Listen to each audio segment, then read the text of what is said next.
जय Hind and hello guys, स्वागत है आपका आपके अपने YouTube चैनल ज्ञानदेव होस्ट में। और इस वीडियो में मैं आपको बताने वाला हूं केंद्रीय विद्यालय संगठन यानी कि KVS class first admission online form 2026-2027 के बारे में, जहां पर आपको लास्ट डेट अपडेट के साथ में फॉर्म कैसे फिल करना है इसके बारे में पूरी जानकारी दी जाएगी। गाइज आपके पास ये फॉर्म भरने के लिए 2 अप्रैल 2026 रात के 11:59 तक का समय है। इसके बाद में आपका अप्लाई लिंक डीएक्टिवेट कर दिया जाएगा और आप नया फॉर्म नहीं भर पाएंगे। तो आपके पास आज का और कल का दिन बचा है। तो ऐसे में यहाँ पर गाइज अगर आप ये फॉर्म भरना चाहते हैं और आपने अभी तक नहीं भरा तो जल्दी से जल्दी फॉर्म भर दीजिए, क्योंकि एक बार ये मौका आपको लाइफ टाइम में मिलता है। चलिए शुरू करते हैं। फटाफट से वीडियो को लाइक शेयर करके चैनल को सब्सक्राइब कर ले और जो लिंक वीडियो को डिस्क्रिप्शन में दिया इसको ओपन कर ले। आपको जानने को मिलेगा कि ये फॉर्म जैसे कि मैंने बताया कि 2 अप्रैल 2026 तक भर सकते हैं। एंड इसमें अप्लाई करने के लिए किसी भी कैटेगरी कैंडिडेट के लिए कोई फीस नहीं है, सभी कैटेगरी कैंडिडेट फ्री में अप्लाई कर पाएंगे। एंड गाइज किन डॉक्यूमेंट्स की आपको आवश्यकता पड़ेगी वो आप यहाँ पर जानेंगे, और जब आप आगे फॉर्म भरेंगे वहाँ पर भी आपको बताया जाएगा कि कौन कौन से डॉक्यूमेंट आपको बनवा करके रखने हैं, जिनकी आवश्यकता आपकी डॉक्यूमेंट वेरिफिकेशन में पड़ने वाली है।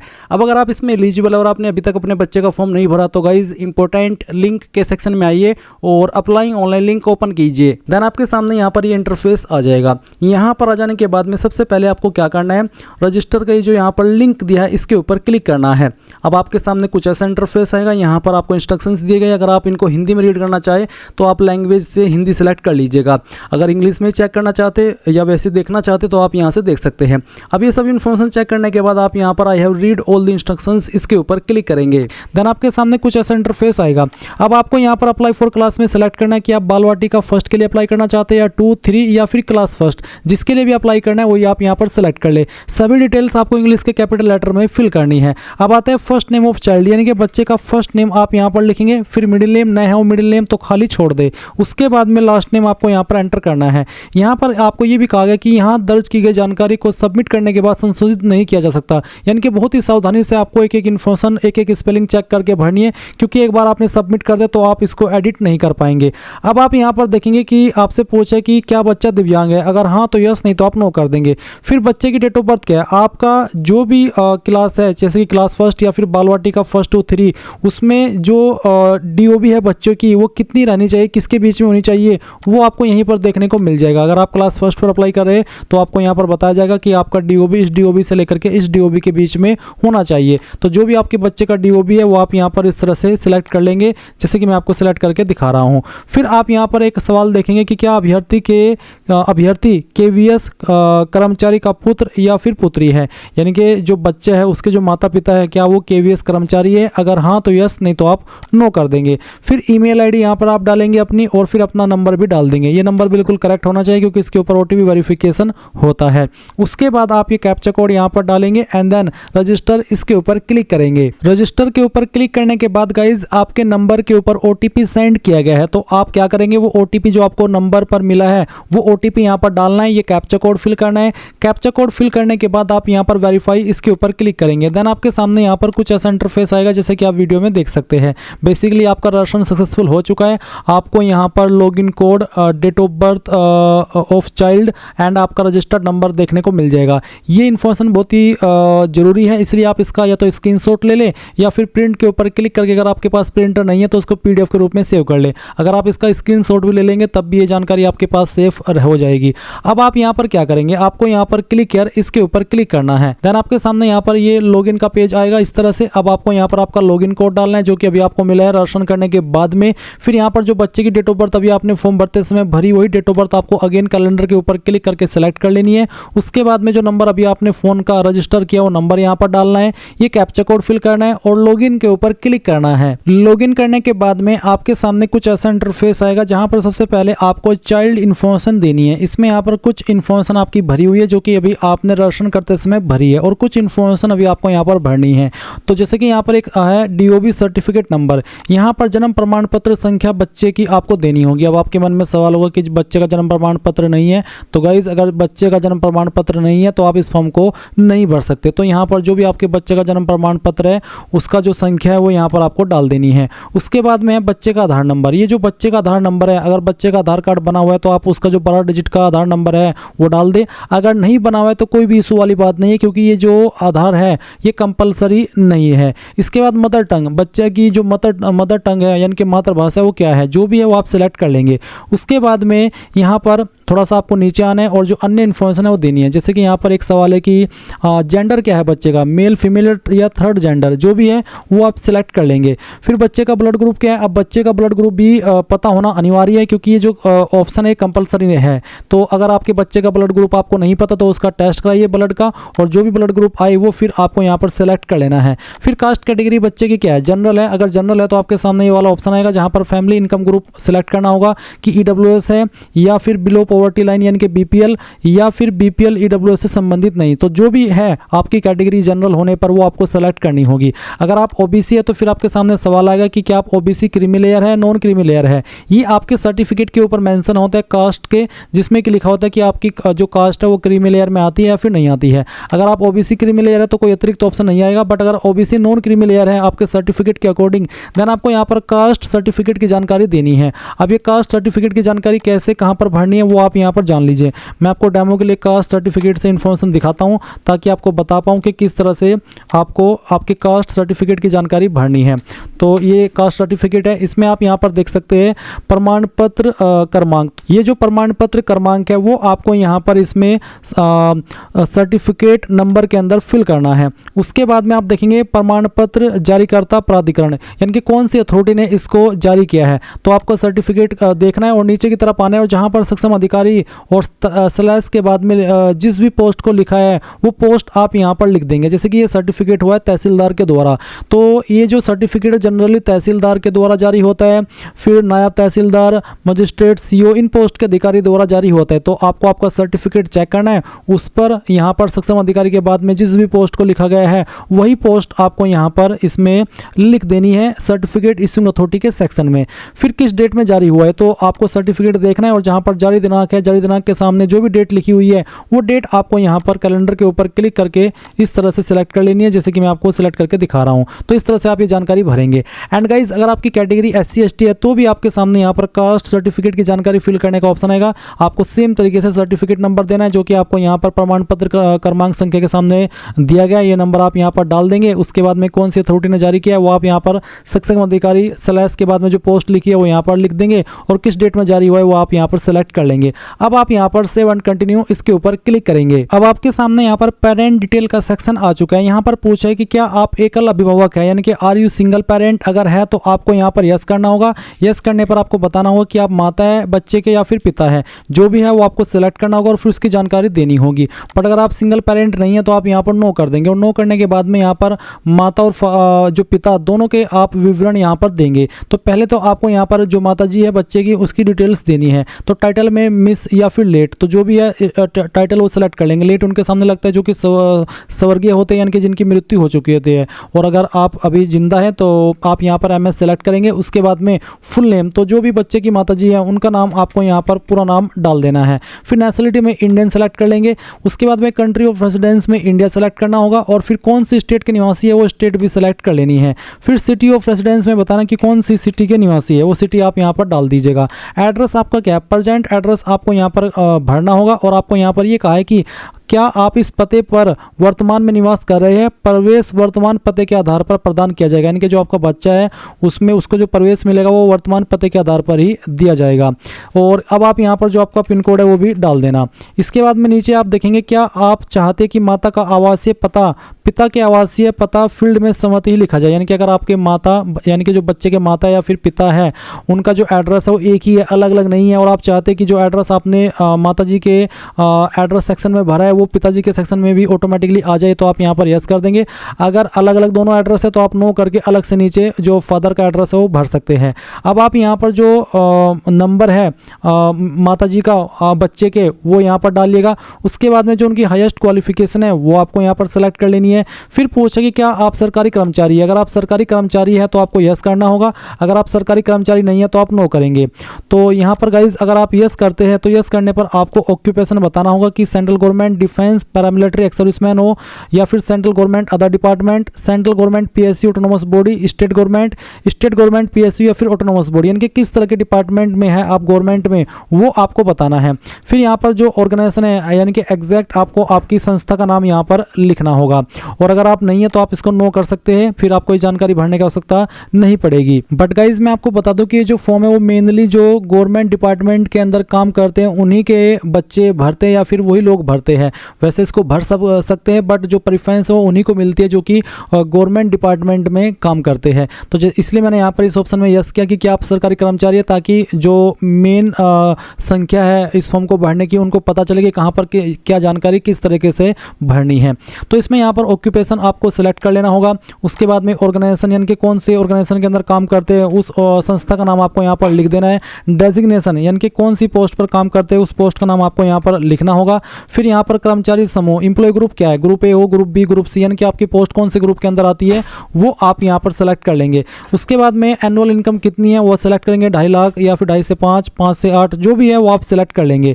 उसके बाद यहाँ पर नीचे आता है फादर का विवरण। तो गाइज जैसे कि अब मैं ऊपर पहले माता वाले ऑप्शन में यस कर चुका हूँ कि मेरे जो माता जी है और जो पिताजी है उनका एड्रेस एक ही है, तो यहाँ पर ऑटोमेटिकली नीचे उसका एड्रेस आ चुका है जो मैंने माता के सेक्शन में भरा है। अब आपको यहाँ पर क्या भरना है, इसमें आपके फादर का नेम भरना होगा। तो जो भी है टाइटल पहले वो सिलेक्ट कर ले और फिर फादर का नेम यहाँ पर आप एंटर कर दे।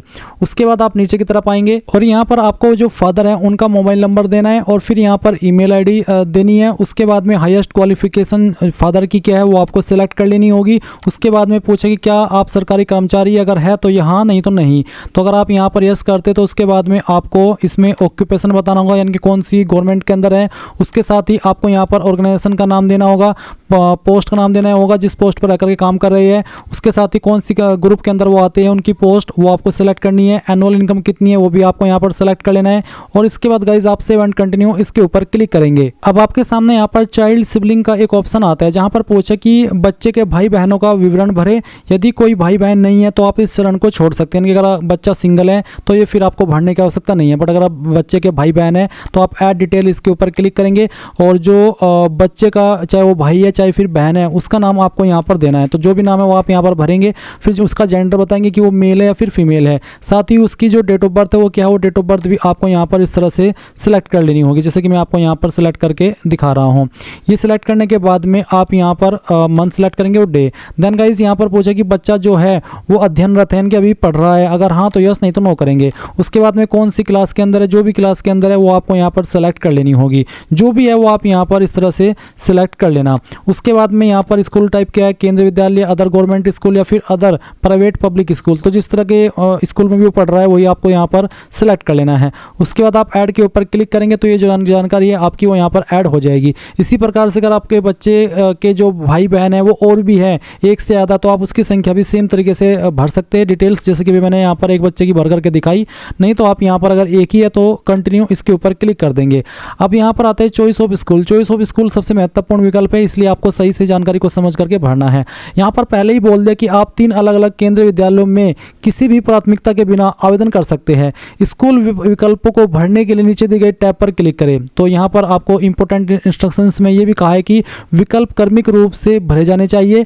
पिछला विकल्प भरा न गया हो तो अगला विकल्प नहीं खुलेगा। साथ ही एक विकल्प को भरने के बाद में उसे हटाया नहीं जा सकता। अगर आपको उसको हटाना है तो आपको पहले तीसरे को हटाना होगा, फिर दूसरा, फिर पहला। इस तरह से आप उसको हटा सकते हैं, बट ये भी तब जब आप फॉर्म को फाइनल सबमिट न करें। तो यहाँ पर सिलेक्ट स्कूल फर्स्ट में आपको सेलेक्ट करना होगा कि इसमें चूज स्टेट ऑफ स्कूल, कौन सी स्टेट के अंदर स्कूल चाहते हैं वो स्टेट यहाँ पर आपको सेलेक्ट करनी है।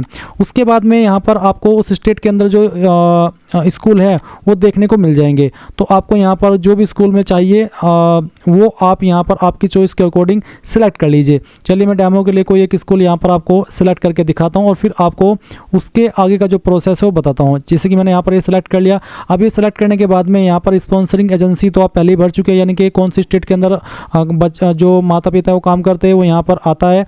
उसके बाद में निवास से विद्यालय की दूरी, तो यहाँ पर 8 किलोमीटर या बराबर, यानी कि जहाँ पर आपका निवास है उससे ये जो आपने विद्यालय सेलेक्ट किया है वो 8 किलोमीटर या उसके बराबर या उससे अधिक है। जो भी है वो आप सिलेक्ट कर लेंगे। अगर ये सिलेक्ट करते हैं तो आपको यहाँ पर बोला है कि कुछ अतिरिक्त ऑप्शन नहीं आया। अगर आप 8 किलोमीटर से अधिक ये सिलेक्ट करते हैं तो भी यहाँ पर कोई अतिरिक्त ऑप्शन नहीं आया।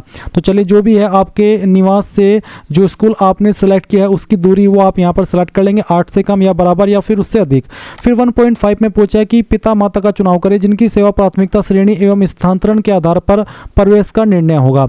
तो आपको यहाँ पर माता का के आधार पर एडमिशन का प्रोसेस फॉलो करें या फिर पिता के, तो जिसके आधार पर भी करें वो आप सेलेक्ट कर लेंगे।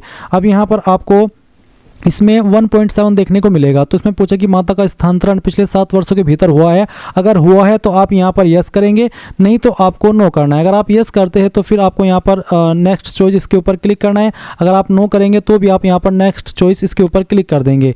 उसके बाद में गाइज अगर मैं यस करता हूँ, नेक्स्ट चॉइस इसके ऊपर क्लिक करता हूँ, तो मेरे सामने ये जो चॉइस है तो भरी जा चुकी है। अब मैं अगली चॉइस के ऊपर आ चुका हूँ। अब आपको यहाँ पर अगली प्रेफरेंस देनी है। इसी प्रकार से मैंने यहाँ पर अगेन उत्तर प्रदेश सेलेक्ट किया। फिर यहाँ पर आपको अगले जो स्कूल है उसकी प्रेफरेंस देनी है। तो जिसको भी आप प्रेफरेंस के रूप में देना चाहते हैं वो आप यहाँ पर सेलेक्ट कर लेंगे। और उसके बाद में सेम तरीके से आप यहाँ पर बताएंगे कि किसके आधार पर आपको जो एडमिशन है बच्चे का वो चाहिए, कौन सी कैटेगरी के अंतर्गत आप आते हैं वो कैटेगरी ऑटोमेटिकली यहाँ पर सिलेक्टेड है। फिर पूछा कि पिछले 7 साल के अंदर कोई ट्रांसफ़र हुआ है, अगर हाँ तो यस, नहीं तो आप नो करेंगे। फिर उसके बाद में आप यहाँ पर नेक्स्ट चॉइस इसके ऊपर क्लिक करेंगे। तो यहाँ पर पहले तो डिस्टेंस वाला ऑप्शन सेलेक्ट करना होगा। जैसे कि इसमें एक सवाल है कि जो निवास की दूरी है, आपके निवास से स्कूल की दूरी है वो 5 किलोमीटर या उसके बराबर या फिर उससे अधिक, जो भी है वो आप सेलेक्ट कर लेंगे। तो ये देने के बाद में आप यहाँ पर नीचे नेक्स्ट चॉइस इसके ऊपर क्लिक करेंगे। ये सेक्शन भी आपका भरा जाएगा। उसके बाद में आप यहाँ पर स्कूल 3 वाले सेक्शन पर आ जाएंगे। अगेन यहाँ पर आपको स्टेट सेलेक्ट कर लेनी है। उसके बाद में स्कूल कौन सा आप प्रेफरेंस देना चाहते हैं वो आपको यहाँ पर सेलेक्ट करना होगा। ये सेलेक्ट करने के बाद में आप यहाँ पर इसमें सेम तरीके से स्कूल आपके निवास से स्कूल की दूरी 5 किलोमीटर या उसके बराबर या उससे अधिक जो भी है वो आप सेलेक्ट कर लेंगे। फिर यहाँ पर किसके आधार पर आप प्राथमिकता दे रहे हैं एडमिशन की वो सेलेक्ट करना होगा, माता या पिता। जैसे कि अभी आपने 2 स्कूल की भरी है, ट्रांसफ़र हुआ है पिछले 7 साल के अंदर, अगर हाँ तो यस, नहीं तो नो करेंगे। और उसके बाद सेव एंड कंटिन्यू इसके ऊपर क्लिक कर देंगे। तो आपकी यहाँ पर तीनों चॉइस भरी जा चुकी है। अब आप अगर कोई चॉइस को रिमूव करना चाहते तो कर लीजिए, नहीं तो आप यहाँ पर इस वाले सेक्शन पर आ जाएंगे जो कि आपके सामने है।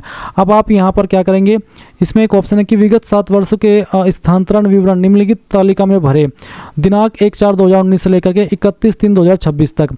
यानी कि पिछले 7 सालों के अंदर अगर जो ट्रांसफ़र है वो हुआ है तो उसकी इन्फॉर्मेशन आपको देनी है। वो कैसे देंगे देख लीजिए। ऐड डिटेल इसके ऊपर क्लिक करेंगे। यहाँ पर किसका ट्रांसफ़र डिटेल आप भर रहे हैं वो सेलेक्ट करेंगे। उसके बाद में यहाँ पर आपको बताना है ऑफिस यूनिट फ्रॉम, कौन से ऑफिस से हुआ है उसका नाम आपको यहाँ पर एंटर करना है। मैं डेमो के लिए भर रहा हूँ। उसके बाद में पैलेस फ्रॉम, कहाँ से हुआ है उसका एड्रेस आप यहाँ पर, वो सिटी का नाम आप यहाँ पर लिखेंगे। उसके बाद में कार्यालय ज्वाइन करने की तिथि, किस डेट में कार्यालय ज्वाइन किया था वो डेट आपको यहाँ पर सेलेक्ट करनी होगी इस तरह से, जैसे कि मैं आपको यहाँ पर बता रहा हूँ। उसके बाद में कार्यालय से रिलीज होने की तिथि, तो कार्यालय से रिलीज कब हुए थे वो डेट यहाँ पर आपको सेलेक्ट करनी होगी। उसके बाद में यहाँ पर मैं एक बार पहले डेट आपको सेलेक्ट करके दिखा देता हूँ लाइव वे में ताकि आपको पता चल सके। तो हमने यहाँ पर कार्यालय ज्वाइन करने की तिथि भरी। उसके बाद में कार्यालय से रिलीज होने की तिथि क्या आती है, यानी कि कब आपका ट्रांसफ़र हो गया था वो आपको यहाँ पर सेलेक्ट करना होगा। तो चलिए हम इसको सेलेक्ट कर लेते हैं। उसके बाद में यहाँ पर जितने दिन आप वहाँ पर ठहरे हैं उसकी संख्या ऑटोमेटिकली कैलकुलेट कर ली जाएगी। फिर आता है स्थानांतरित कार्यालय, यानी कि ऑफिस, कहाँ से आप ट्रांसफ़र हुए हैं उस कार्यालय का नाम आपको यहाँ पर फिर से एंटर कर देना है। उसके बाद में कहाँ पर आपका ट्रांसफ़र हुआ है वो आप यहाँ पर लिख देंगे। जैसे कि चलिए मैं यहाँ पर ये लिख देता हूँ। फिर आप यहाँ पर देखेंगे 2 कार्यालयों के बीच की दूरी, यानी कि कितने किलोमीटर थी को 2 कार्यालयों के बीच की दूरी वो आप यहाँ पर इस तरह से लिख देंगे। फिर स्थानांतरण संख्या, यानी कि जो ट्रांसफ़र ऑर्डर नंबर है वो भी आपको यहाँ पर डाल देना हो। ये मैं डेमो के लिए भर दे रहा हूँ, आप आपका रियल ट्रांसफ़र नंबर डालेंगे और फिर ऐड के ऊपर क्लिक करके इस जानकारी को इस तरह से ऐड कर देंगे। एंड इसके बाद गाइज आप यहाँ पर अगर कोई भी और भी डिटेल है आपके ट्रांसफ़र की, आपके ज़्यादा ट्रांसफ़र हुए 7 साल के अंदर पिछले, तो सभी ट्रांसफ़र की इन्फॉर्मेशन भरेंगे, नहीं तो सेव एंड कंटिन्यू इसके ऊपर क्लिक कर देंगे। अब आपके सामने यहाँ पर फोटो सिग्नेचर का जो ऑप्शन है वो आ चुका है। जो आपके बच्चे का फोटो है वो 200 KB से कम हो साइज उसका, और यहाँ पर आपको जो बच्चे की जितनी तिथि का प्रमाण है यानी कि बर्थ सर्टिफिकेट है वो भी अपलोड करना है। तो आप यहाँ पर क्या करेंगे, चूज फाइल इसके ऊपर क्लिक करेंगे और जहाँ पर भी बच्चे का फोटो है वो बच्चे का फोटो आपको यहाँ पर सेलेक्ट करना होगा। मैं फॉर्म डेमो के लिए भर रहा हूँ, तो चलिए मैं एक रैंडम फाइल आपको सेलेक्ट करके दिखाता हूँ। ये फाइल मैंने सेलेक्ट की, इसको ओपन किया, फिर आप अपलोड इसके ऊपर क्लिक करेंगे, फाइल यहाँ पर आ जाएगी। व्यू के ऊपर क्लिक करके आप इसको व्यू भी कर सकते हैं कि सही फाइल अपलोड हुई भी है या फिर नहीं। उसके बाद आपको यहाँ पर जो बच्चे का जन्म प्रमाण पत्र है वो भी अपलोड करेंगे। तो चूज फाइल के ऊपर क्लिक कीजिए और जहाँ पर भी बच्चे का जन्म प्रमाण पत्र है वो आपको यहाँ पर सेलेक्ट करना होगा। फाइल जहाँ पर भी आपके बच्चे के जन्म प्रमाण पत्र की है वो आपको सेलेक्ट कर लेनी है। मैं डेमो के लिए इस फॉर्म को भरा तो मैंने इसको सेलेक्ट किया, ओपन किया, फिर अपलोड के ऊपर क्लिक करेंगे, आपकी फाइल अपलोड हो जाएगी। तो इसके बाद आप नीचे की तरफ आएंगे, अगर आपको कास्ट सर्टिफिकेट अपलोड करने को बोला जा रहा है, आप SC ST OBC है तो आप वो भी अपलोड कर देंगे। फिर यहाँ पर वो डॉक्यूमेंट्स की इन्फॉर्मेशन दी गई जिनकी आवश्यकता आपको जब आपका सिलेक्शन हो जाएगा बच्चे का, इनकी आवश्यकता आपको पड़ने वाली है। तो इनमें से जो डॉक्यूमेंट्स आपके ऊपर लागू हो वो सभी डॉक्यूमेंट्स आप तैयार करके रख लेना। इसके बाद आप यहाँ पर सेव एंड कंटिन्यू इसके ऊपर क्लिक करेंगे। अब आपके सामने यहाँ पर आपके फॉर्म का फाइनल प्रीव्यू आ चुका है। जो भी जानकारी शुरू से लेकर अभी तक भरी वो सभी आपके सामने है। पूरी जानकारी आप अच्छे से टाइम लगा करके चेक कर लेना। जब आप पूरी तरीके से श्योर हो जाए तो आपको यहाँ पर सेव एंड कंटिन्यू इसके ऊपर क्लिक करना है। देन गाइज यहाँ पर जो नंबर आपने रजिस्टर किया था उसके ऊपर एक OTP जाएगा। जैसे ही आप वो OTP डाल करके यहाँ पर सबमिट करेंगे तो आपका फॉर्म फाइनल सबमिट माना जाएगा। जब तक आप OTP डाल करके सबमिट नहीं करेंगे तब तक आपका फॉर्म फाइनल सबमिट नहीं माना जाएगा। और जैसे ही फॉर्म यहाँ पर सबमिट हो जाए तो आप उसका प्रिंट लेकर के रख लीजिएगा। और इस तरह से गाइज आप लोग केंद्रीय विद्यालय class first admission online form 2026-2027 भर पाएंगे। आई होप ये प्रोसेस आपको पसंद आया होगा। So thanks for watching. जय हिंद।